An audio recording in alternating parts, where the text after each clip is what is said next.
Reading with your kids. Hola, ni hao, konnichiwa, assalamu alaikum, shalom, mahaba, ciao, bonjour, namaste, jumbo. Welcome, welcome, welcome. My name is Jed Lee, and this is Reading with Your Kids. We're beaming out to you from Reedville, the gem of Southwest Boston, and we are so thrilled that you're here. At Reading with Your Kids, our mission is simple but powerful, to bring families together through the shared magic of books and stories. In each episode, we sit down with fascinating folks who are creating books that open hearts and spark imaginations. Would you like to help us grow this mission? Then tell all your friends, tell all your family, tell your kids' teachers, even the crossing guard, and remind them that they can hear us on the WREB AM/FM 24/7 radio network, and they can find us on the iHeartRadio app, on Spotify, Apple Podcasts, Good Pods, Amazon Music, Podcast Addict, Castbox, Player FM. Wherever you find your favorite shows, you can find Reading with Your Kids. We have a wonderful show for you today. First up, Alyssa Colman. She's here to celebrate her middle grade novel, Where Only Storms Grow. Later in the show, we'll meet mother-daughter team Emily Raymond and Gail Striegel. Hey, my friends, I have a super idea you are going to love. How about this weekend, turn your backyard cookout into a storybook celebration. Fire up the grill, crack open a few of your favorite picture books, and serve up Big Fork Brand's legendary bacon sausage. Made with nitrate-free bacon and premium pork, it's juicy, smoky, and unforgettable. Top it off with Big Fork's spicy Chicago fire sauce, and you've got a meal as bold as the characters in your favorite bedtime tale. Get 20% off your order using the promo code READ at bigforkbrands.com. That's bigforkbrands.com. Promo code READ to get 20% off. Because nothing brings families together like great food, great books, and a whole lot of flavor. Big Fork Brands. Read, grill, repeat. Do you want to save money on your next flight? Then pick up the phone and call. That's right, call. Because the best prices are not online. They're with SmartFares. See, SmartFares has special deals with the airlines. When they have unsold seats, they use SmartFares to fill them. So you get airline tickets at crazy low prices. They have access to great prices and discounts at over 500 different airlines. Plus 300,000 hotels and rental car companies. Their prices are too low to publish online. With the extra money you'll save, you can book another trip or treat yourself to dinner or shopping. So stop searching all of those travel sites to find the lowest price on your next flight. Let one of our SmartFares expert travel agents find the best price for you. Call SmartFares today and get ready to see the world with a fat wallet. 855-325-1823. 855-325-1823. That's 855-325-1823. Hey, my friends, you know one of my favorite parts of the day is story time. There's just something magical about snuggling up with your kids, opening a great book, and escaping into an adventure together. And let me tell you, that moment becomes even more magical when you're curled up in the softest, coziest bedding you've ever felt. That's why I'm so excited that CozyEarth.com is supporting Reading with Your Kids. Their bamboo sheets, comforters, and pajamas are unbelievably soft, naturally breathable, and temperature regulating, which means no more sweaty nights or chilly toes. Right now, Cozy Earth is offering Reading with Your Kids listeners an unbelievable and exclusive 41% off their entire site. That's right, you heard me right, 41% off. So go ahead, create your own cozy reading nook, wrap yourself and your kids up in something comfy, grab your favorite bedtime book, and turn story time into the best part of your day. Head on over to CozyEarth.com and use the promo code READ at checkout to save 41%. That's CozyEarth.com, promo code READ. Join us right now from right outside our nation's capital. Well, our nation, if you're living here in the United States with me, but we downloaded to countries all over the world. our guests probably won't believe it. We've been downloaded to every continent in the world, including Antarctica.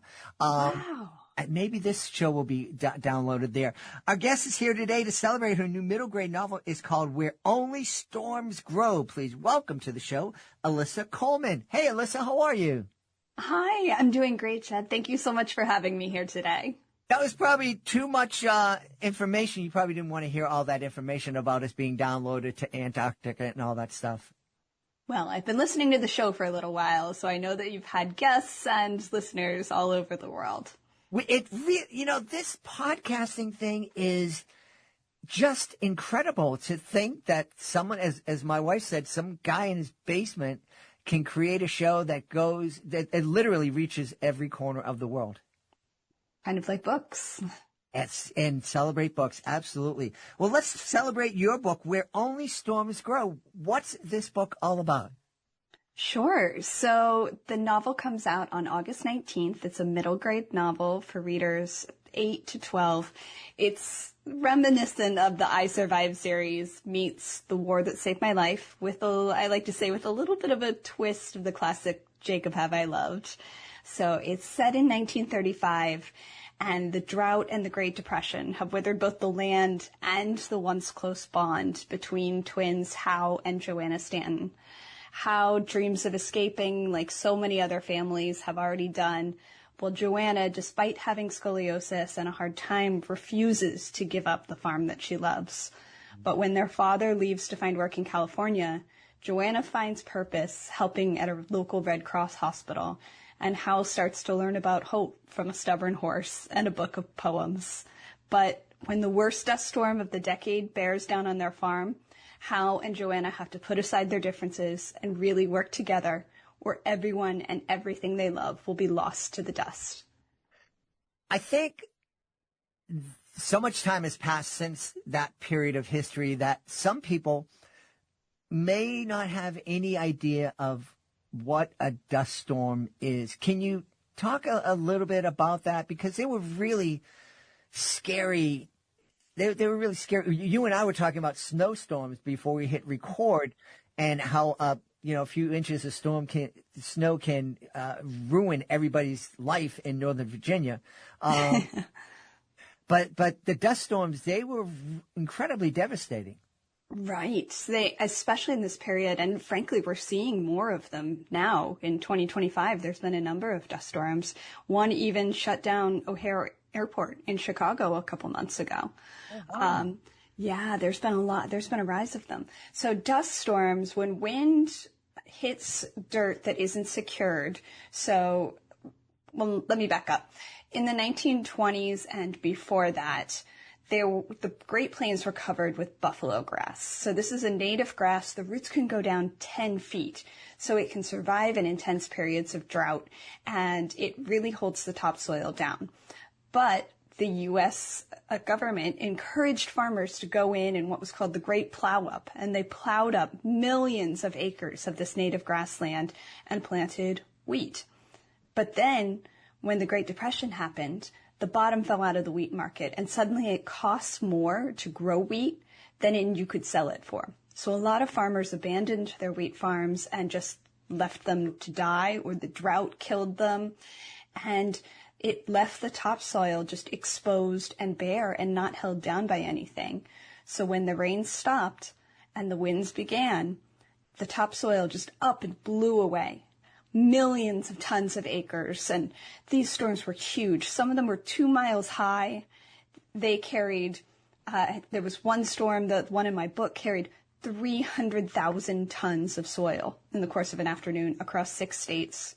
One storm in 1934 was so powerful that it dropped 12 tons of dirt in Chicago, continued across the nation to Washington, D.C., where it dropped dirt on the nation's capital, and then went out to sea and dropped dirt on the decks of ships 300 miles offshore in the Atlantic Ocean.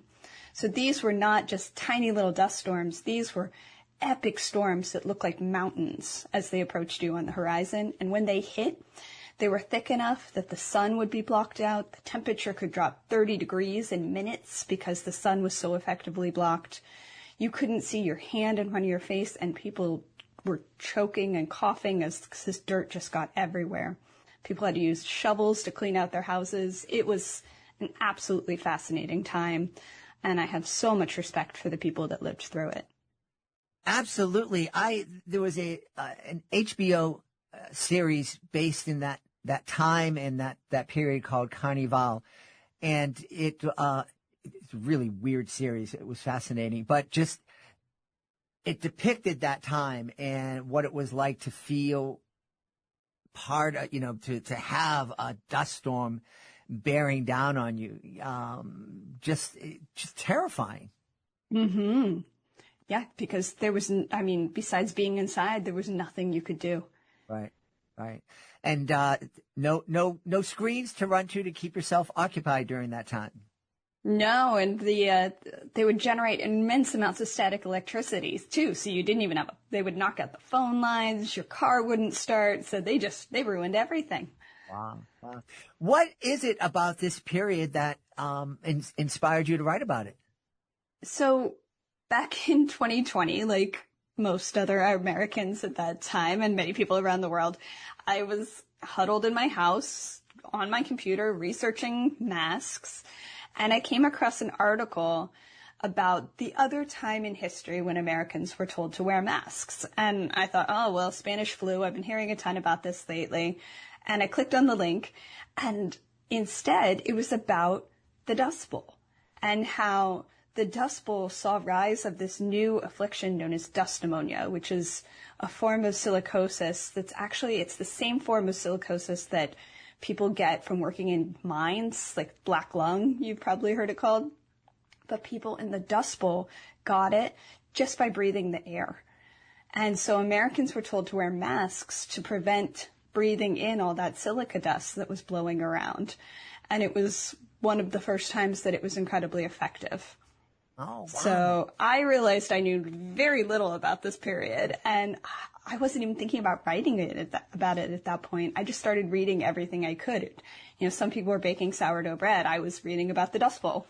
And, but eventually I'd been thinking, trying to figure out ideas for a third book. And I had been thinking about a story about a girl who has scoliosis, because that's something that I have and I grew up with.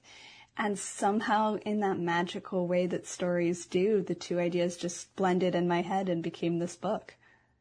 Isn't it fascinating how that happens? The mind is an incredible place. I always say it's like, my brain is like one of those rock tumblers. I just throw a bunch of stuff in it and it just churns and churns. It's once in a while it spits out a really polished gem, but there's a lot of things just tumbling around in there. Tell me, now, so you were surprised that you were going to write about this period. Was there anything in the story, any twists and turns that the story took that you weren't anticipating? Yeah. I mentioned earlier that Howe, who's the brother, it's told in alternating points of view between both twins. And Howe, when I originally started writing the book, he was a runner. And he wanted to be a sprinter. He wanted to be the first in his family to go to college on a running scholarship.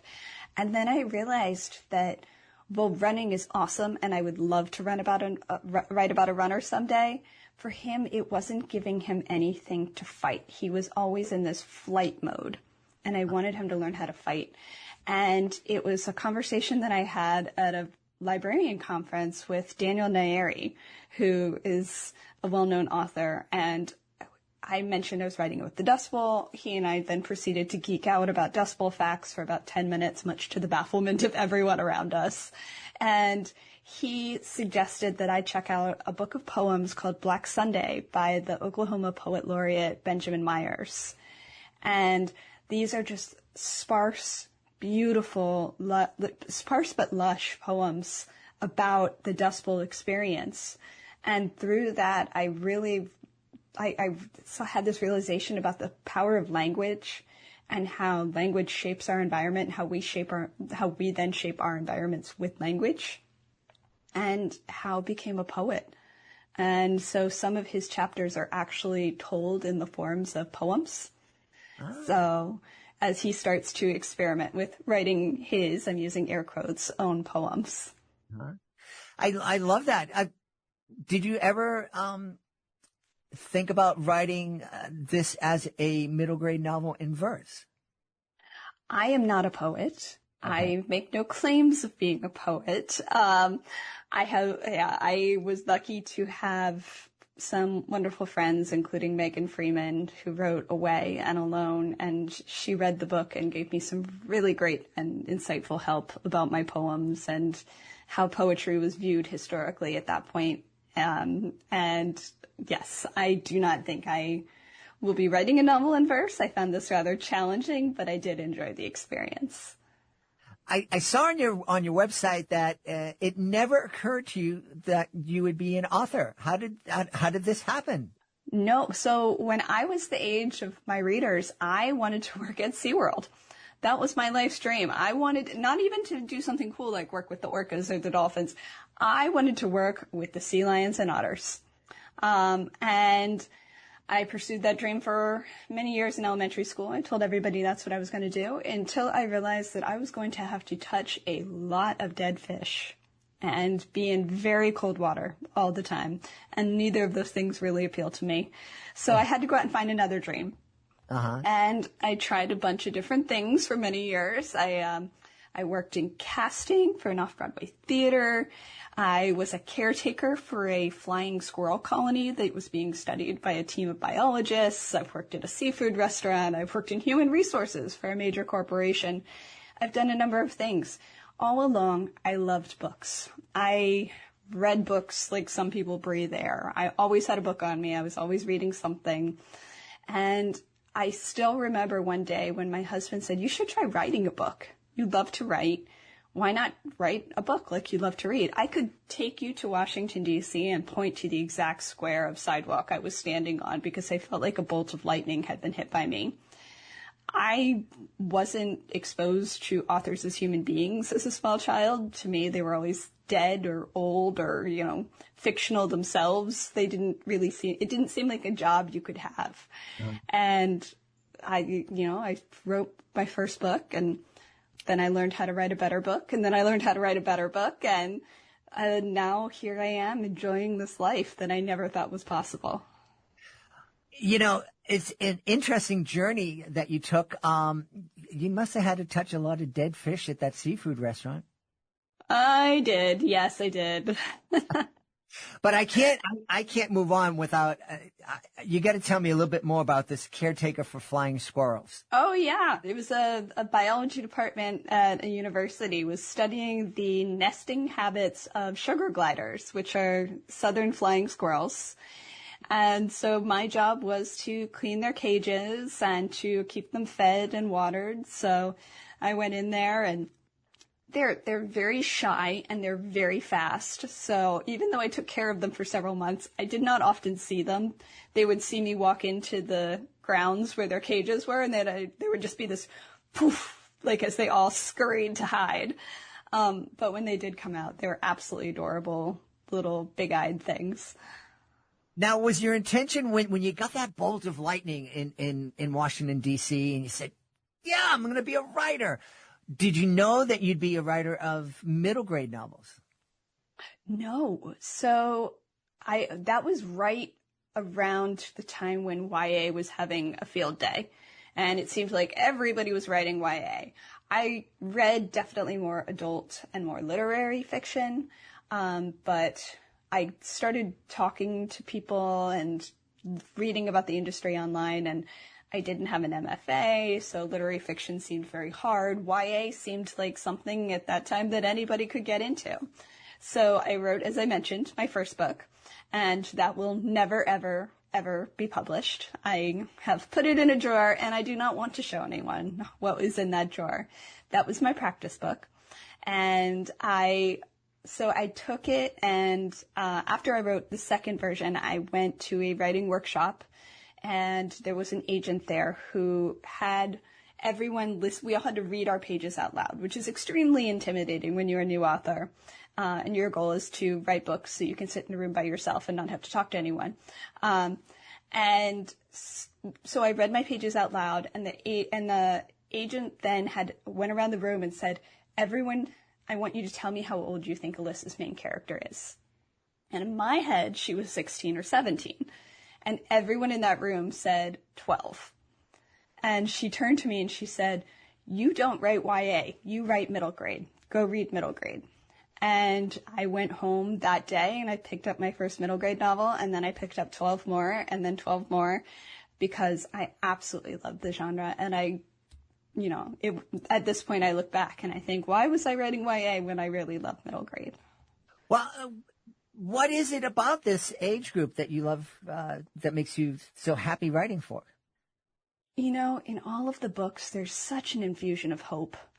And, I think that when you get into YA, and I don't mean to knock YA at all, it's fabulous, and I've read some incredible YA books, but I don't love the angst as much in that period. And I like the parental involvement in middle grade. I like that middle grade is more about finding your place in a community, and YA tends to be more about breaking out and standing out as an individual. Uh-huh. And I think that I love writing for the middle grade set because I had a hard time in middle school like so many others did. And I just find it absolutely beautiful. I love the community of writers that I've met through writing middle grade. But really, it's that sense of hope and wonder that just keep me coming back. Yeah. You mentioned the community of writers. That's, I think, one of the reasons I love doing this podcast so much, is that there really is a community of kidlit authors, whether they're picture book, board book, middle grade, YA. It's just it's a lovely community that is very supportive of each other, even though authors are technically competitors. We all want people to buy our books, and there's only so many books that can be bought and whatnot. But I don't ever see any of that competitiveness. I just see support and friendship. Yeah, I mean, the authors I know, we tend to live by a rising tide lifts all ships. People aren't just ever going to read one book in their lives. If they become a reader, if we can hook them with one book, they'll read a lot more. Yeah. So, tell me, what kind of conversations do you think families can have if they're reading Where Only Storms Grow Together, or co-reading? Sure. So there's definitely the historical component and learning about the history that comes with it, and the poetry component as well. I think that they can look at different types of poems. The book that Howe falls in love with is Emily Dickinson. And so Hope is the Thing with Feathers is a poem that the characters look at and they reflect back upon that poem. And then when Howe, again using air quotes, writes his own poems, he plays with different types of poems. So he writes in a ballad stanza, which is what Emily Dickinson wrote in. He writes in free verse, and his teacher tells him early on that one of the hardest types of poems to write is a sonnet. And so the last poem he writes in the book is a sonnet. So I think that families could look at that. They could talk about it. They could try writing their own poems about what they're living through. But there's themes of working together as a community, and living with a chronic health condition or disability. So I think there's a lot that readers can unpack families together, because, it's the Dust Bowl. As much as I did write it for children, it's still a hard time, and people do suffer through it, and there's people of different classes working together. And so there's a lot to unpack as a family reading this book together. Yeah. One thing that I picked up on in your talking about the book is that I think it can give kids and families hope, because we hear a lot of everything's a catastrophe these days, and there are certainly challenges that we are facing as a society, as a world. But we've always managed to find solutions, and we find those solutions by coming together and working together and having that hope, not sitting back saying the world's going to end in 12 years, and then 12 years later it gets pushed back. So I would say that's one of the things that I think emphasize with my kids if they were still kids. Yeah. when things seem bleak, they can and often do always get better. Yeah, yeah. We should tell everybody where they can go to find out more about you and find out more about Where Only Storms Grow. Absolutely. So I have a website and a newsletter. You can find that at my name, Alyssa Colman. That's ALYSSACOLMAN. There's no E in Coleman. And I'm also on Instagram and Twitter, though not particularly active, both at Alyssa B. Colman. We've had a great time speaking to the author of Where Only Storms Grow. Our guest has been Alyssa Colman. Hey, Alyssa, thanks for being on Reading with Your Kids. Thank you so much, Jed. It has been so great speaking with you and your listeners all over the world. Hey, real quick, we want to let you know that this episode of Reading with Your Kids is brought to you by Zivo Life. ZIVO.life. Zivo Life. Hey, parents, caregivers, and book lovers, ever wish you had a little bit more zip in your step when you're reading The Very Hungry Caterpillar for the 5th or the 50th time today? Say hello to Zivo Life, your new best friend in daily wellness. Zivo Life is the world's most nutrient-dense whole plant loaded with 50% plant protein, essential amino acids, fiber, antioxidants, and so much more. It's a powerhouse in just 1 teaspoon a day, and yes, it's giving people more energy, better gut health, and even healthier skin and hair. If you want to feel more energized, focused, and vibrant during your next animated storytime performance, Zivo Life might just be your secret weapon. Visit zivo.life, ZIVO.life, and use the promo code READ to get 30% off your order. It comes with a 30-day risk-free guarantee, and you've got nothing to lose except your sluggishness. Go now to zivo.life and use the promo code READ and save 30%. Have you outgrown your health insurance plan or just not happy with what you're paying for? The number one reason we all change our health insurance is price. Are you paying too much for your health insurance? Would you like to have better coverage at a better rate or at little or no cost to you? Your life needs are always changing, but have you done anything to improve your health insurance for you and your family? Health insurance laws and coverage are always changing and getting better. It's impossible to do all the research yourself, but now it's all done for you for free. So regardless of your age or medical condition, take a few minutes right now and find out if you can save money or even qualify for zero-cost health insurance in your state. Call now. Paid for by cheaper health insurance. 800-932-1656. 800-932-1656. 800-932-1656. That's 800-932-1656. Are you looking for a creative way to bond with your kids? Let me tell you all about Drawing with Your Kids, the ultimate destination for artistic adventures. Join us as we dive into the wonderful world of children's books with renowned illustrators guiding you step by step. From beloved characters to whimsical scenes, unleash your imagination and create cherished memories together. Whether you're a seasoned artist or just picking up a pencil, there's something for everyone at Drawing with Your Kids. Please visit our website, readingwithyourkids.com, and click on the Drawing with Your Kids link at the top of the page and let the creativity flow. Drawing with Your Kids, where every stroke brings stories to life. We are in for a treat tonight. We're speaking to the author and the illustrator of Danny the Goat Does Not Like Pears. Please welcome to the show. First, the author, Emily Raymond. Hey, Emily, how are you? Great. Good to be here. And the illustrator is Emily's mom and partner, Gail Striegel. Gail, how are you? Very good tonight. Thank you for having us, sir. Delighted to have you on. I met Emily and Gail about a month or so ago, and they were so happy and friendly, and Gail was working diligently on what has become their bookmark, and so I'm really excited to get to know Danny and see why he doesn't like pears. So, Emily, why don't you tell us all about it? All right. Well, Danny is a goat who lives on an orchard of pears.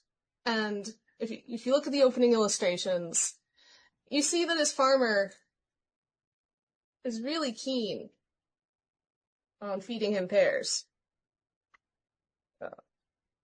So you can see there's the farmer dumping the pears in Danny's food trough, and he's just not about it. Yeah. And he goes on an adventure, deciding that if he doesn't want to eat them, so he's going to hide them. And he hides them in really wonderful places like the ocean and the jungle, even outer space. Outer space pears, okay.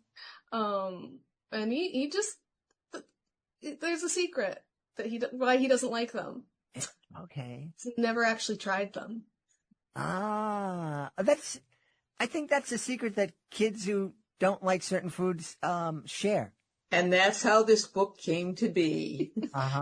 So, Gail, are you implying that maybe there was a food that Emily didn't like to eat when she was growing up?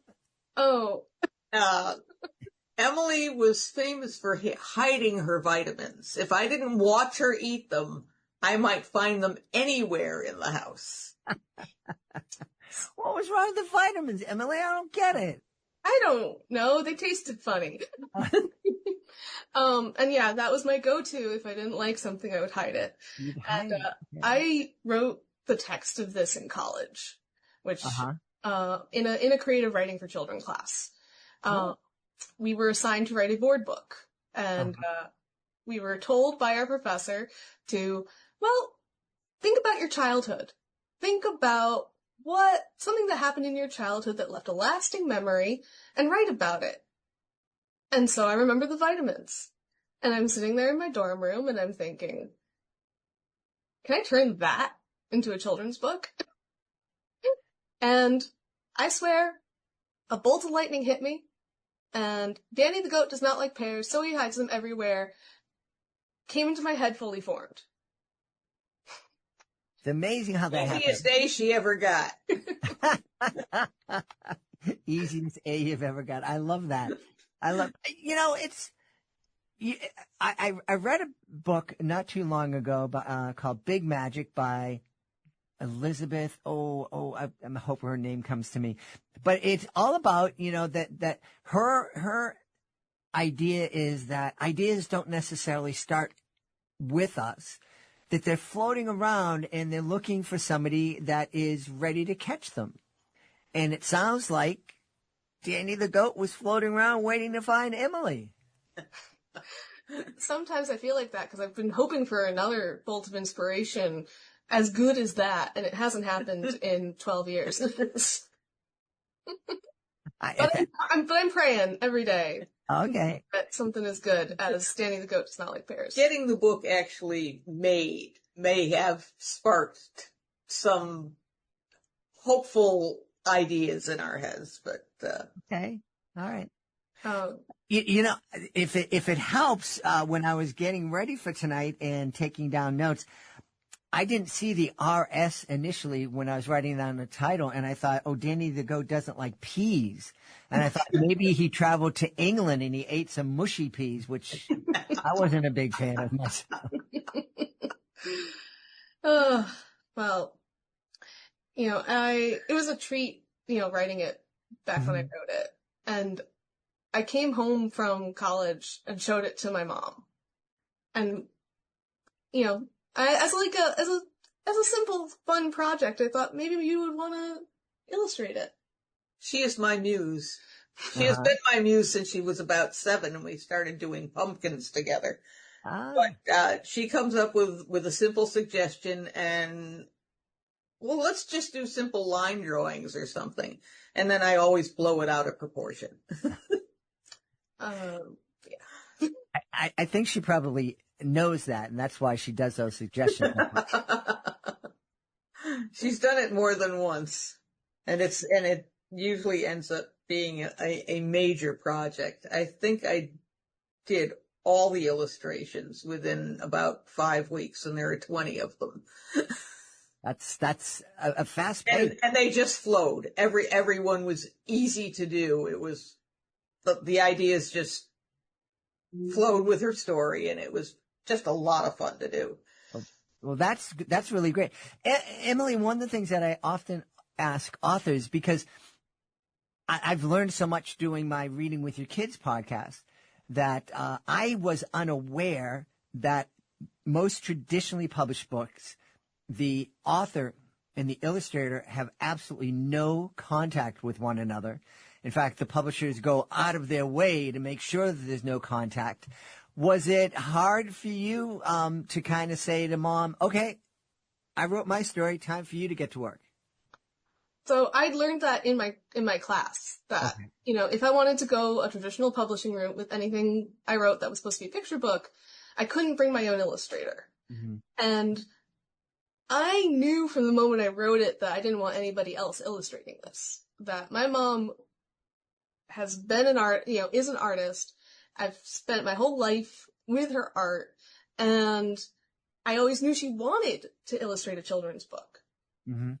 And she never had the chance. So I figured, well, I'm not going to do traditional publishing then. I'm going to have my mom illustrate this. And it wasn't even intended to be self-published initially.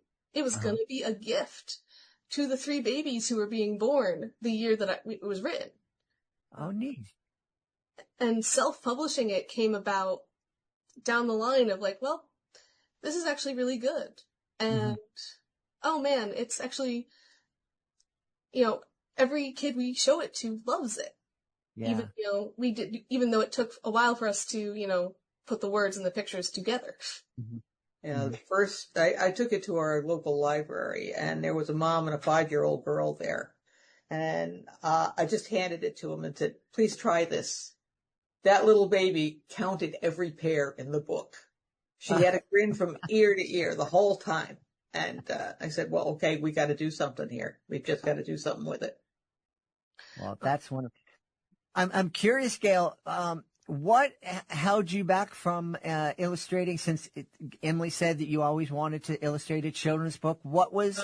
I went to art school. I went the route of... I tried going into New York and tried getting an agent, and I don't think my ego was cut out for the brutal realities of publishing at the time. I ended up working as a production artist for a company that did T-shirts. I designed T-shirts, did all the production work on logos and stuff, and it was a living. And I had a kid at home, and it was just not to be. So I did a little art on the side. I do commissions on the side. I do a little advertising on the side, the occasional greeting card, and I was fine with that. Yeah, that certainly, it is hard to find time to add something new when you're raising a family and paying the bills. Yep. Yeah. A steady paycheck conquers all. There you go. There you go. So I'm curious, how does it feel now that Danny the goat does not like pears is out in the world and into the hands of children and their families? Well, we're having a really good time with it. We haven't really promoted it. We just started with the book festival. Mm-hmm. It was, mostly going through people we know. We sold a few copies here and there, and a lot of libraries have them now. I'm a librarian, actually, and the library I work at, I donated 5 copies for our 5 branches. And every time somebody checks it out, I get this jolt of excitement because I just am happy that kids are reading it. Yeah. And I've had somebody tell me that it's their kid's favorite book, and that is the best feeling in the world. I did a little craft fair locally in Naugatuck last Christmas, and a lady came by the table and said, I know that book. We just returned that to the library. And my son loved it, and she bought one. That's wonderful. And I was like, yay! Now, Emily, have you checked out one of the books? Have you actually... I forget what they do in libraries now. Stamp a card and hand the book to a kid and say, by the way, I wrote that. Yeah, I've had the joy of doing that. And their eyes go like super big, and they're like, really? And I go, yeah. I hope you know what you think. I love libraries. I made a living doing educational magic shows at schools and libraries for almost 40 years. And I love school libraries. And I've said on my Reading with Your Kids podcast that my middle school librarian probably kept me in school because I'm really old and they didn't put up with the kind of nonsense they put up with in schools these days. Or they dealt with it differently, I should say that. And if it wasn't for her kind of figuring out a way for me when I finished my work and I was starting to get that extra energy and was going to be annoying other kids, she said, come on down to the library. And we did all sorts of creative things there. In fact, I think we used to make these things called tape radio shows. And I think it was a very early precursor to podcast. And I just wanted to give you a moment to first thank you for being a librarian, but also give you a moment for you to tell everybody why libraries are not only so important, but still relevant these days. Well, I'm specifically a librarian who works with teenagers.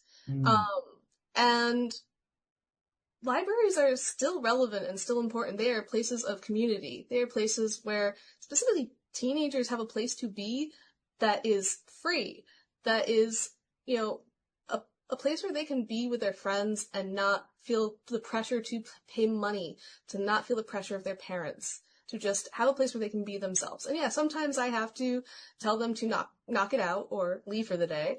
But, mostly it's a place of, togetherness. And my library has a makerspace. It has a library of things. It has more things than just books in it. It's truly a place of creativity and of community and outreach. We have a social worker on site. It's really, they're one of the most important things that exist in our society. My father used to say that libraries were the greatest invention of humanity. And so it's no wonder I became a librarian. Yeah. No, I agree. There was one branch of the Boston Public Library that I loved performing there. It was the most difficult space that I ever performed in. But basically what they had done is they took an apartment in a housing projects and they turned that into a branch of the Boston Public Library. And as you can imagine, that's not a lot of space. And it's not a lot of space for a family to live there anyways, probably two bedrooms and a bathroom and a living room. But when you throw in the bookshelves and you throw in the desks and all that other stuff, the space gets very, very small very quickly. But I loved performing there because it was literally an oasis in this housing project. It was a place where kids went, they felt safe, they felt relaxed, they were, there was a true community there. And the librarian, it sounds a lot like you, was just somebody who was welcoming, was able to put her foot down when it needed to be put down or put up somewhere. And, it was just wonderful. So I always want to take the time to acknowledge how important libraries are in our society still today, even with all the different screens. I think libraries are even more important now in the ages of screens. Very, I agree. And plus you can use your screens to read library books. Mm-hmm. Yes. Yeah, absolutely. So Gail, now that you have a book under your belt, are you open to work with other authors, or are you going to be? Oh yes, I've already been approached. That first stop we made up in Westbrook, another author came over to me, and we are in discussions. Wonderful. Hey, Emily, I hope that lights a fire under you. You can't let your mom have more books than you. I'd be happy if she had all the books. But... Oh, no. I'm curious, what kind of conversations, Emily, do you think families could have as they're cuddled up together reading Danny the Goat Does Not Like Pears? Or even what kind of discussions do you think they could have at a story time in a library? Well, when we were putting this book together, my mom had a really wonderful idea, which is to put in the back, new things I'm going to try. And what I hope people get out of this is, hey, trying new things is scary and it's hard, but it can be really worth it. Like, Danny ends up with so many friends because of all the places that he hid the pears. You know, trying new things will introduce you to new people. Trying new things will help expand the joy of your life. And yeah, sometimes you're going to find something that's yucky. But that's the risk, right? Because if you find something that's yucky, you'll find something that's delicious. Yeah, yeah. You know, Emily, our discussion here is reminding me when my kids were young, they're now 29 and 32. But when my kids were young, my one of the favorite dishes that I loved was a dish my grandmother taught me how to cook called goulash. Here in New England, a lot of people call it American chop suey. Either name, when I presented it to my kids and said, "Oh, we're going to have some goulash," they're like, And I said, "Oh, no, I'm sorry, it's American chop suey." Like, And finally, I just said, "Oh, we're going to have macaroni and sauce." And that did it. And it was their favorite meal forever. It's just getting over the hump. Well, you know, that is the scary part. It is the scary part. It is the scary part. I'm curious, Gail. We talked a little bit about Emily and her vitamin phobia. Was there anything that you were afraid of when you were a youngin'? Oh, probably a lot, but it's so long ago I could barely remember. No, I was not too terribly picky, but I didn't like lasagna. I love spaghetti and meatballs, but lasagna was just a stretch too far until I finally tasted it. And then what was wrong with me? Yeah. Well, I love lasagna, but now I can't eat it. Oh, too much cheese. And I went to the home of lasagna, Bologna, Italy, to attend the International Children's Book Festival, and I was surrounded by lasagna everywhere I turned. I couldn't have any, but it's a wonderful. Gail, you would find it fascinating, I think. So the International Children's Book Festival is absolutely the biggest convention I've ever taken part of. It's filled 5 huge convention centers in Bologna. Just for an example, the Penguin Random House booth was a city block big. Wow. And one of the neat things was there were all these young illustrators. And some were very young, some were not as young, but you could spot them when you walk through the hall, and they were all there hoping to meet an editor or a publisher or somebody that would give them a break. And it's really neat because they have one section of the convention where illustrators can just go and hang up their art or create some art on a board. And I think that both of you would love it, but I especially think, Gail, I think that you would love being in that energy. I'm sure I would. Yeah. And Bologna is such a beautiful city, too. It's if you like architecture, there's and I'm not exaggerating by any stretch of the imagination, there is a cathedral on every corner. Right. Yeah. So my family's from just north of Naples. Okay. And we still have relatives over there. So. Well, there's a good excuse. They have great trains. We hopped on the train from Bologna, went to Milan in a couple of hours. The trains go like 200 miles an hour.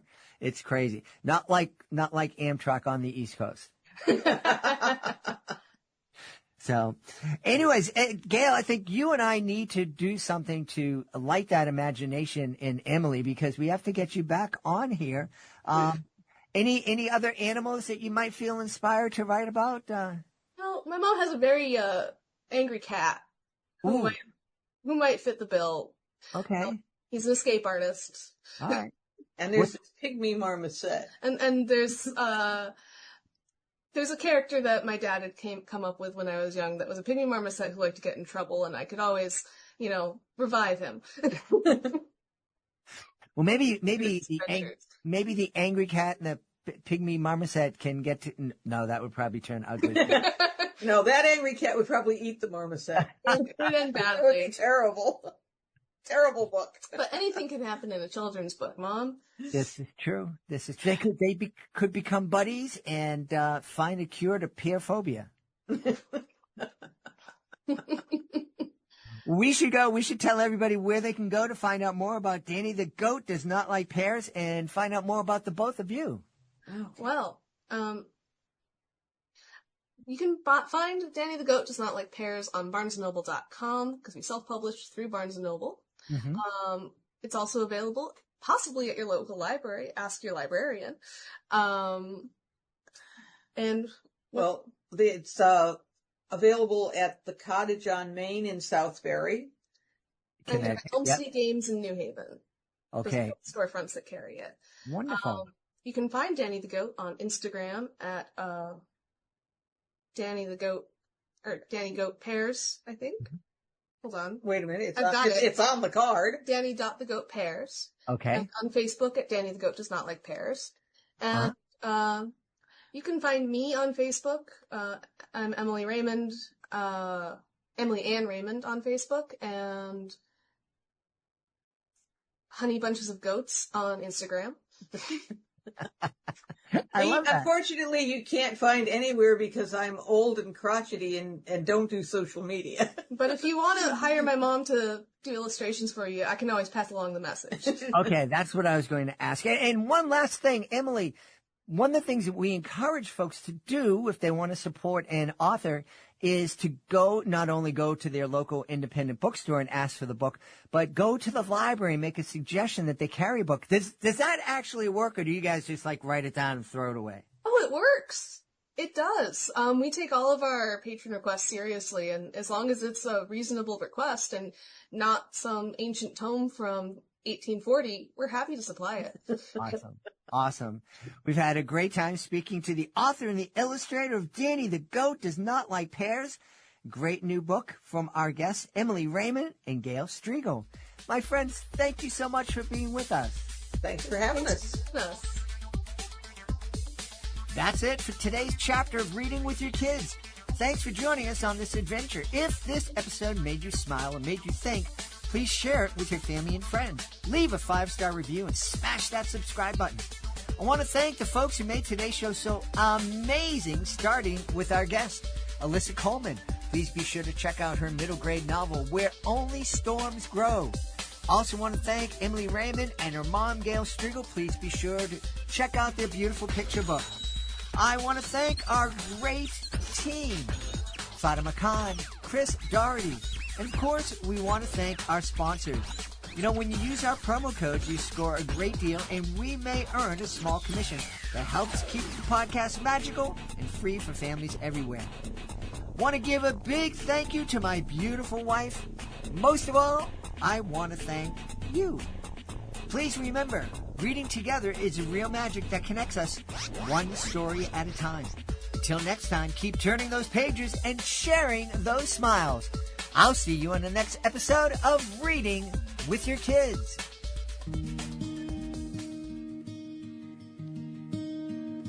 In a quiet New York valley, a miracle squeak was heard.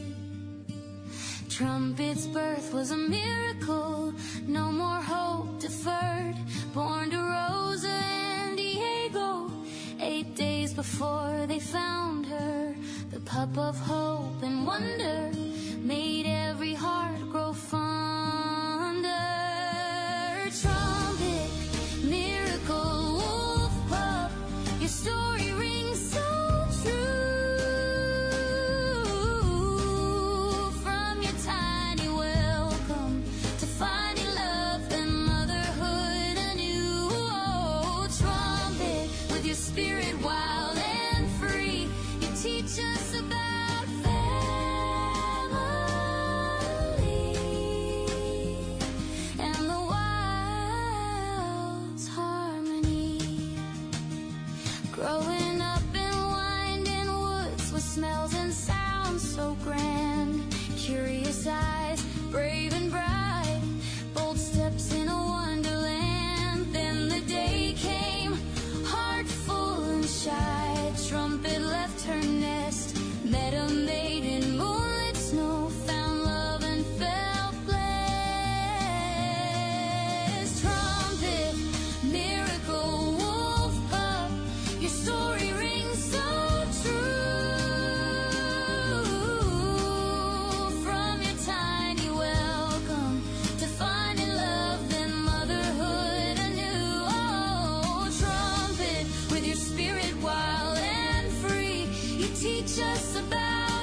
trumpet becomes a mother.